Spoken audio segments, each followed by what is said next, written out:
روز پایانی رقابت‌های زیر 21 سال لیگ جهانی کاراته‌وان، نمایندگان ایران 2 مدال دیگر کسب کردند. 900 کاراتکا از 57 کشور دنیا در رقابت‌های استانبول حضور داشتند.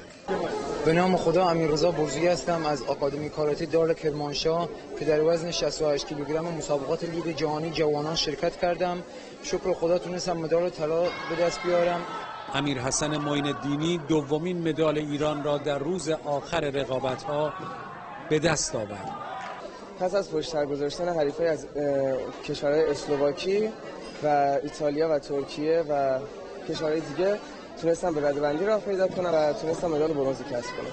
از ایران 27 ورزشکار در دو رشته کمیته و کاتا به صورت آزاد و تیمی پای در این رقابت‌ها گذاشته بودند. در این مسابقه بچه‌ها عملکرد نسبتاً خوبی داشتن و تونستن رنکینگ‌های خوبی رو به دست بیارن. انشالله که با ارتقاء خودشون بتونن در مسابقات آینده که در کشور ایتالیا برگزار میشه و با حضور خودشون بتونن حتما صاحب عنوان بشن.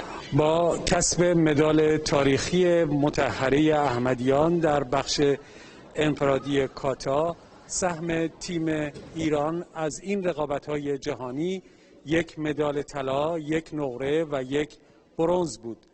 حسن میربها، خبرگزاری صدا و سیما، استانبول.